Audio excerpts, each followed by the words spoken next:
So I think for me personally, worst case scenario is still, you're looking at higher energy prices out to December. You got to remember for the United States, the trade balance is going to flip. We may end up with a worldwide trade surplus with all the oil that we're going to be and refined products that we can export out of this country. And with China now losing their low cost advantages, the container markets in terms of finished goods is going to shift as well.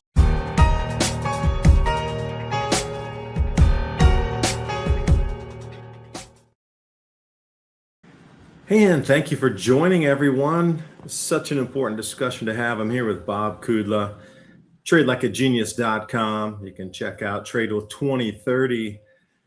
Now, a few of you have written me asking me to ask Bob, all right, there's a couple different scenarios. This ends in a short amount of time, how to play that. If it lasts another 3 weeks or a month, then it's over and Strait of Hormuz opens.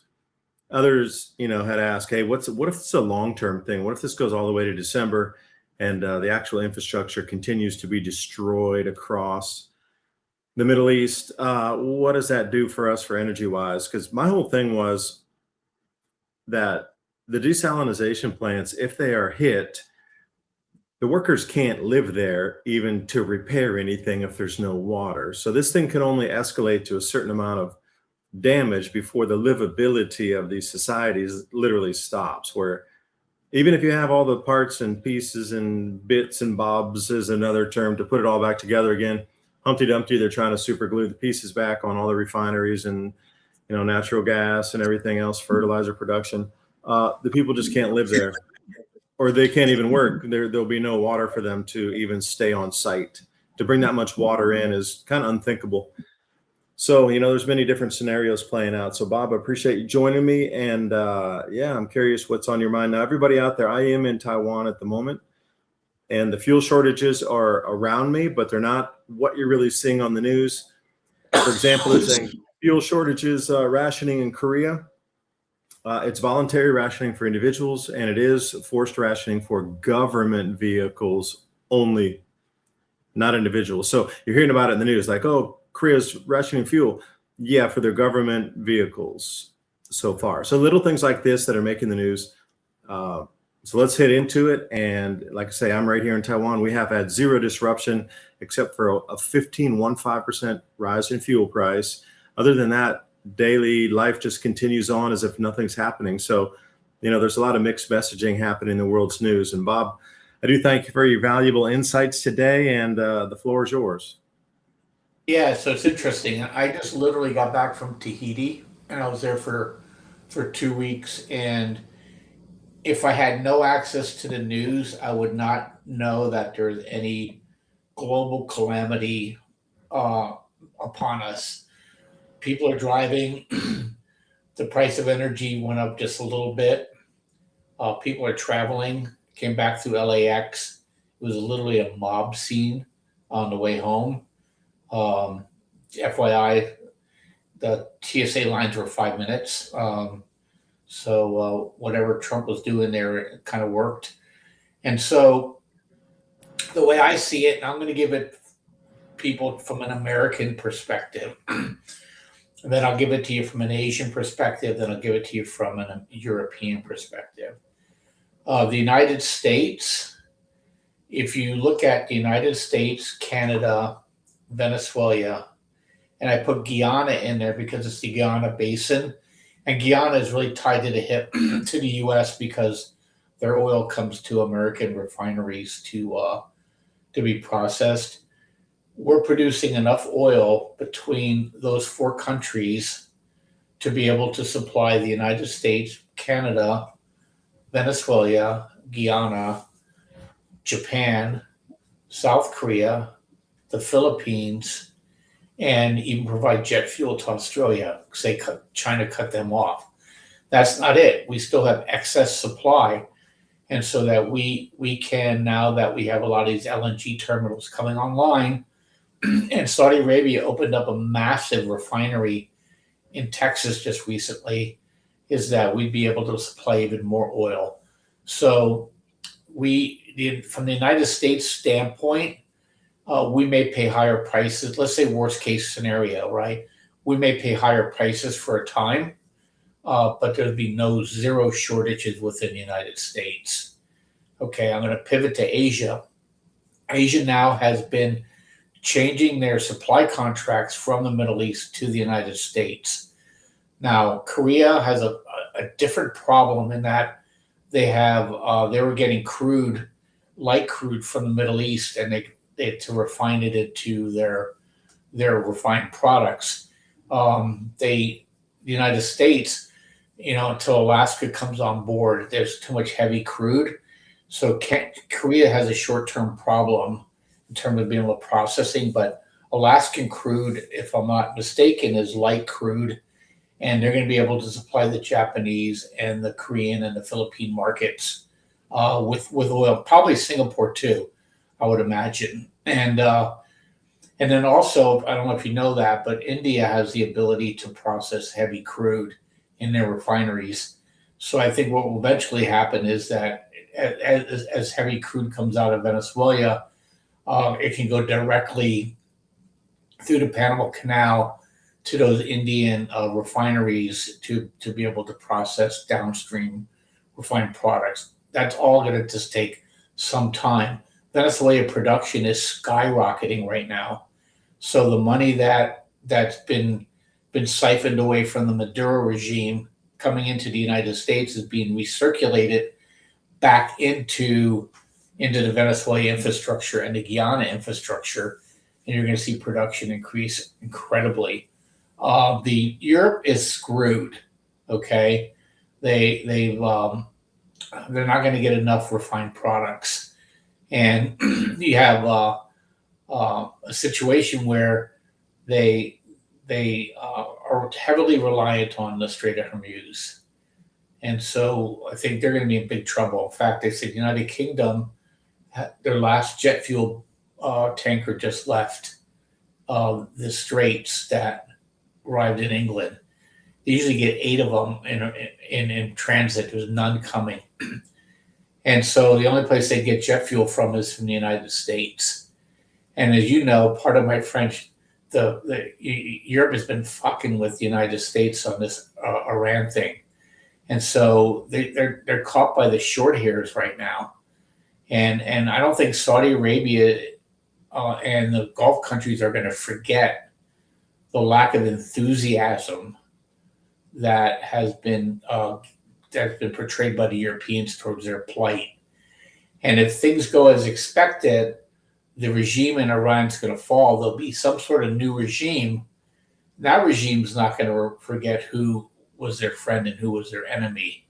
And so it's going to be really interesting for them. Now, I said Asia, I didn't say China.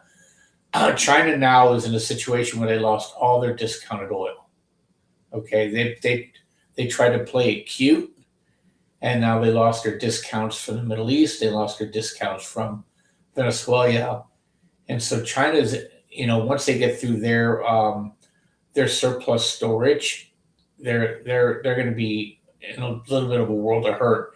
Now, will they get enough oil? They'll get enough oil, but they're not going to get it at a discount anymore. And so that's kind of the way I see it. Now, if you guys look at the futures curve going out to 2027, even at the height of all the drama with the Strait of Hormuz, they're showing futures contracts in the 70s for next year because the expected increase in production, non-OPEC, and also demand is falling around the world. You got to remember, people are getting older. They don't consume as much energy products, and so this ship will right itself, short of anything catastrophic that you kind of with your opening monologue came out. Right now Saudi Arabia has now shifted a lot of their production delivery over to the Red Sea, and you have you have the United Arab Emirates have a pipeline to the other side of the strait as well. Those now are operating at 100%. At some point, China's going to have to intervene to the current regime to unblock their tankers, and it's going to be a bum rush. So when those tankers start coming through from China out to the Strait, there's going to be so many of them. They're all going to run together that, I don't think the Iranian regime in power today will risk, screwing around with maybe hitting a Chinese ship. So, because that's where their money comes from. So I think for me personally, worst case scenario still, you're looking at higher energy prices out to December. You got to remember, for the United States, the trade balance is going to flip. We may end up with a worldwide trade surplus with all the oil that we're going to be and refined products that we can export out of this country. And with China now losing their low cost advantages, the container markets in terms of finished goods is going to shift as well. So I'm short term, discombobulation, right? Because you don't know exactly when it's going to end. But long term is irrelevant, and so Trump and Israel can dial down the tempo and just totally drain them of strategic threat, and that can go on for a couple months, and then Iran will be totally defanged if they don't work some sort of deal out in the meantime. But the longer this goes, the more it hurts China, the more it hurts Europe. Asia is going to be fine because the United States is going to support them. Okay, and Trump's taken off the leash off of Russia. Excuse me, I'm gonna cough. Which is going to help India, and then India is going to be able to support Asia through refined products too. So it's going to be really interesting to see. The people that we want to get hurt are going to get hurt. The United States, we're just going to deal with some higher inflation.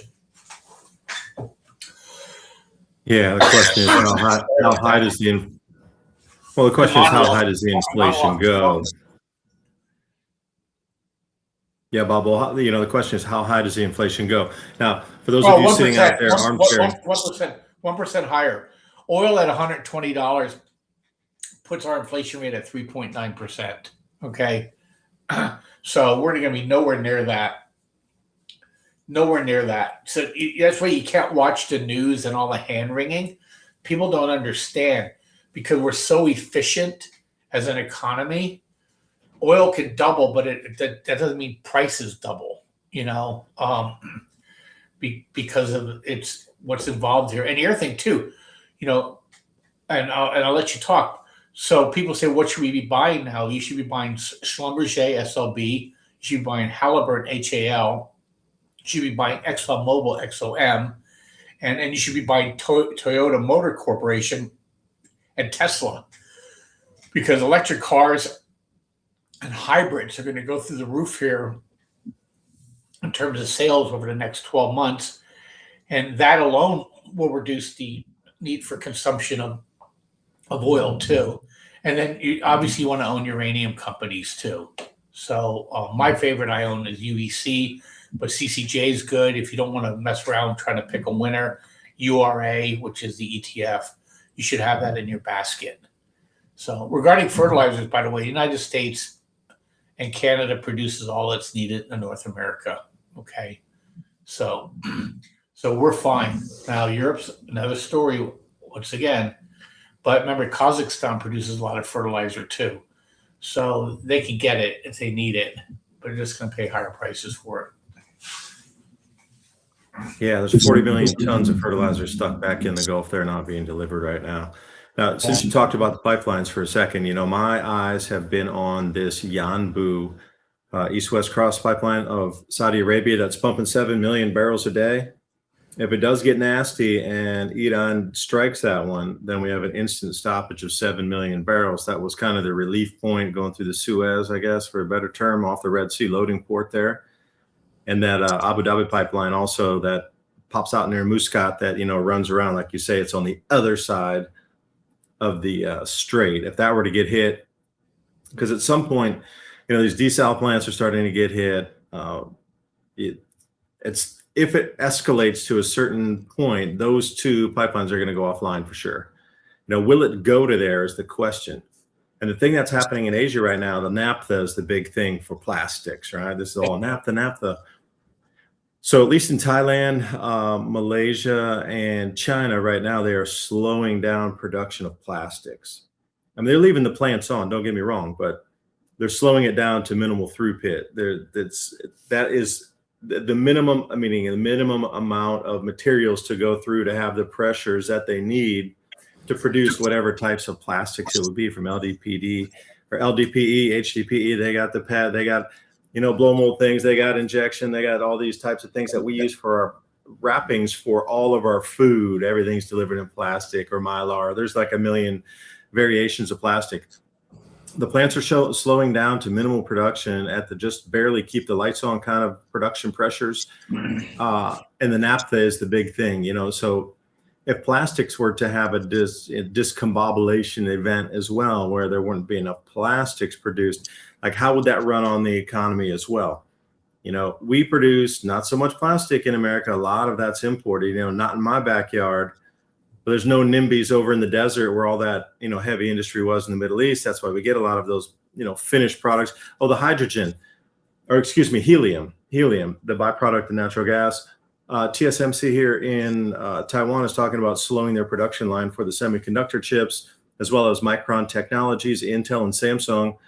I know they have recycling, of course, in their processes, but because of the helium that's backed up behind the straits, it's also going to affect consumer electronics and the production of the most wanted chips to keep this track trace world moving forward. So there's a few other working parts to this other than just the energy that goes into automobiles and delivery, last mile, diesel vehicles, etc. Care to address any of that? Yeah, so the United States exports naphtha. So it's really a matter of just changing the supply chain contracts. Okay. So we can produce enough naphtha for Asia. It's just that they have to switch from where they were getting it from. We produce heavy and light naphtha. And regarding helium, we have actually a helium reserve in Kansas, and we produce all the helium that we need coming out of natural gas production in the United States. Now, whether we will decide to export it or not, we may support Taiwan, and Korea because it's in our best national interest to do so. So again, all these things are really changing. We're reordering the map here of supply contracts. Okay, the United States, we don't need to naphtha here because we don't produce as much plastic here. We can export all of it to Asia for their plastic industries. Now, will we sell it to China? I think we're going to give it to our allies before we give it to China. So that's what I'm saying is I think people don't understand. United States, we are the de facto world producer of energy, and if you bolt Canada on, and Canada has to be bolted to us, we are their export market, we are their refinery markets. Okay, and so you have to look at United States. You have to look at North America, including Venezuela, as one production hub, and we just dwarf the world in terms of production. So I'm not too worried about all that stuff. Is short term until supply contracts flip. Because people were hoping every day that there's going to be a change, so everybody's waiting and waiting and waiting. China's slowing down because they don't want to overpay spot price right now. So they're trying to hold out. And I think that's what the other countries are going to do too. But at some point, they're going to have to produce, and prices are going to go up higher for those products. But naphtha will be available. It's just that they don't want it at the current price. Yeah, that brings us into the inflation. That's everybody's talking about. All right, each one of these is like a death by 1,000 cuts for inflation. So, okay, that I was looking at PET plastics for bottles here that they're talking about in Taiwan on the news. Each bottle now currently produced over here in Asia because of the naphtha and even though it's just barely running at the line of shortage, they're charging an additional 12 cents for every just virgin bottle that's produced as of today. And so if you're going to buy, let's say, a 10-pack of water, you're paying an extra $1.20 just for the bottles to be, for the packaging for the water, which, it's all going to add up. It's, a couple of cents here, 12 cents here, 15 cents there, 3 cents here, 2.5 cents over here. But eventually, we're going to get into some stealthier kind of inflation. Now, how are people going to be able to afford this back in the States is a question. But then, some countries are going to be more heavily hit and impacted, especially around where they're already running at 30, 45% on their food costs per month. And at some point, there's a rollover and a breakage across different areas of the planet. And back home, yeah, it's going to be painful, but it's going to get more painful until it doesn't. Like, how are people going to, get through this? If you're living paycheck to paycheck, which unfortunately a lot of people are, this is going to hit there on a monthly now too. So we're running into a wall of reset, for a better term. Like I said, the world's being reset right now. This is the end of the reset happening in real time.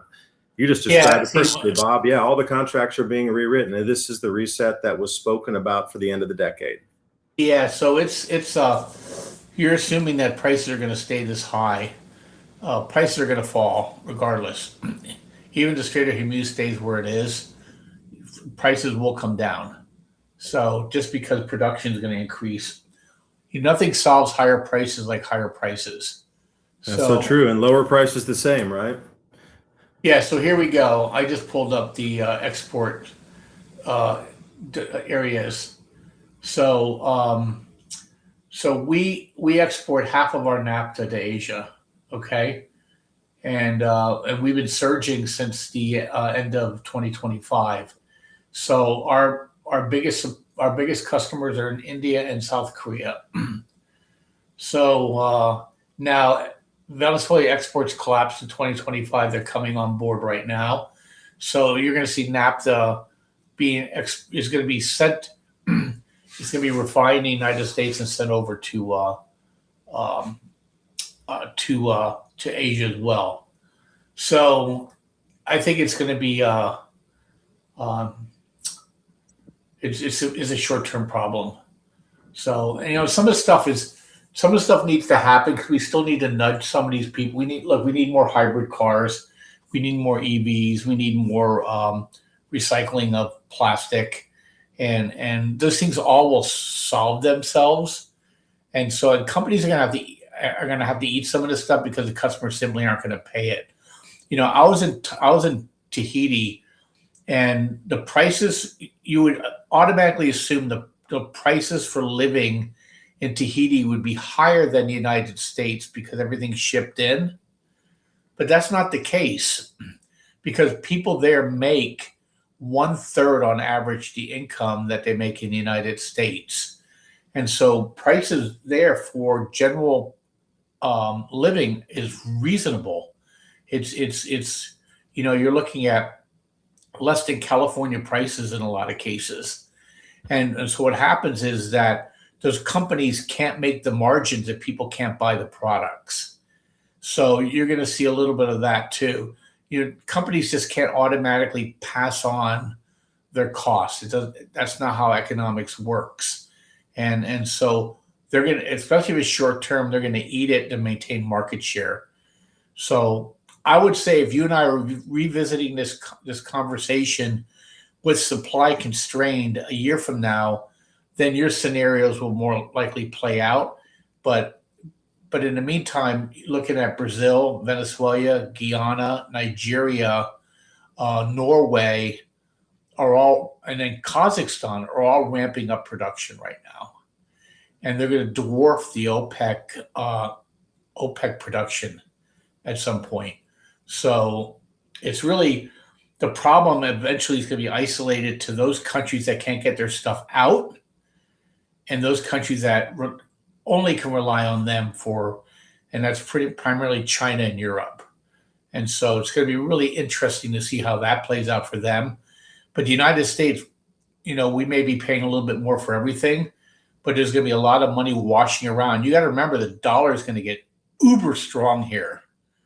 You're already seeing it breaking out. And when you have a really, really, really strong dollar, the import prices fall. So these things will all be a benefit for us. And at the end of this is you have the United States and you have Saudi Arabia. we're going to control the oil markets for the world. Okay. And so it's going to be interesting to see. And Iran, look, I think, what we're seeing is we're seeing a death rattle there. Okay. There's people there that are still firing rockets off, but at some point they can't get any more rockets. They can't build any more rockets. Okay. And so it'll just tail off. And so, depending on how they want to play it in the United States for political reasons, they can maintain this aggressive posture, or they can slow the tempo, or they can play rope-a-dope with Iran and say, hey, let's have a ceasefire, let the boats out, right? And then go back to pounding them again.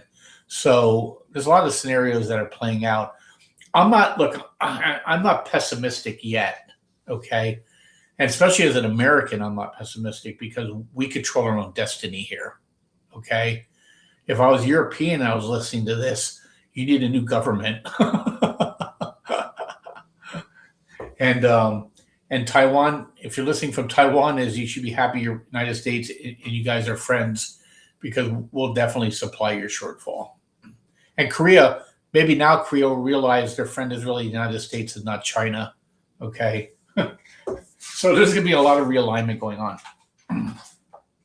Yeah, it's interesting you mentioned the dollar getting stronger. I was looking through the news. So I try to go through the news every day, like Manila Times, Bangkok Post, South China Morning Post, all the way through in Korea and the Taiwanese news, etc. But what I've been finding is a lot of these currencies are hitting their all-time lows right now.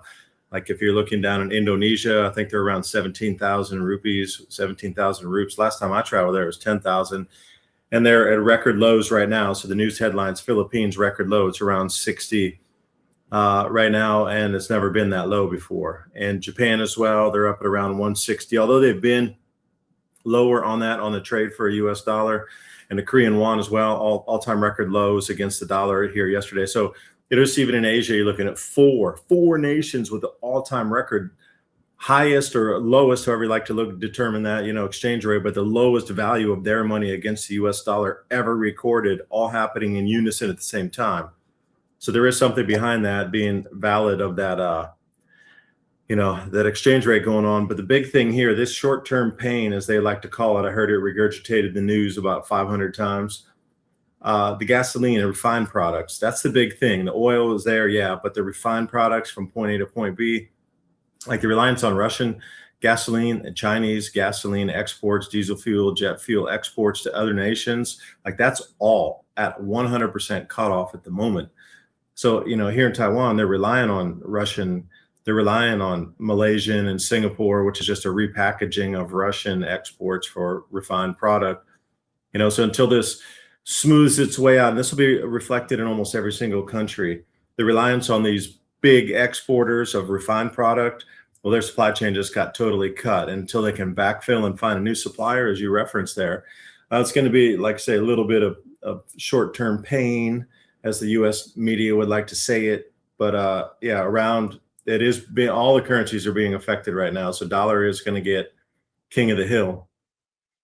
Yeah, you'll see the dollar fall some once this resolves itself a little bit, and so some of that pressure will come off. It'll come with oil. Oil prices and the dollar kind of move together.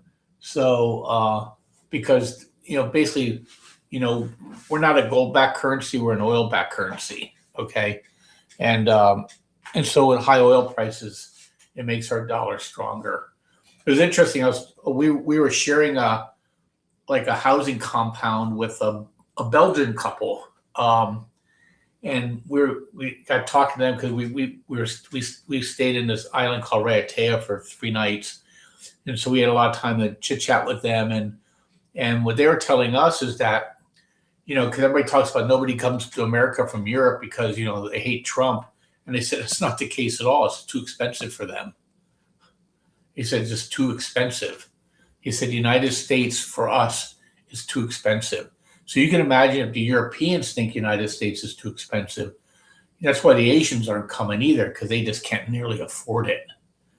And so, I was just in Japan and Korea recently, and, it was dirt cheap.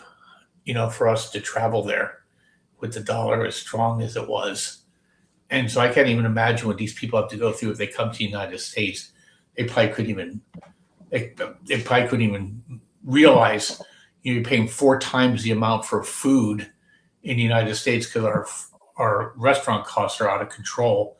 In Japan, you're eating for $4 there. You're eating for $19.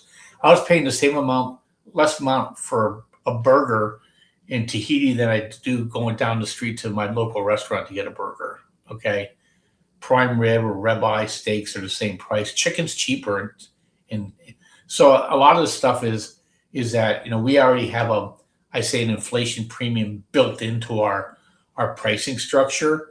So I think it can absorb some producer price costs going up without it getting passed on. So, but we'll see.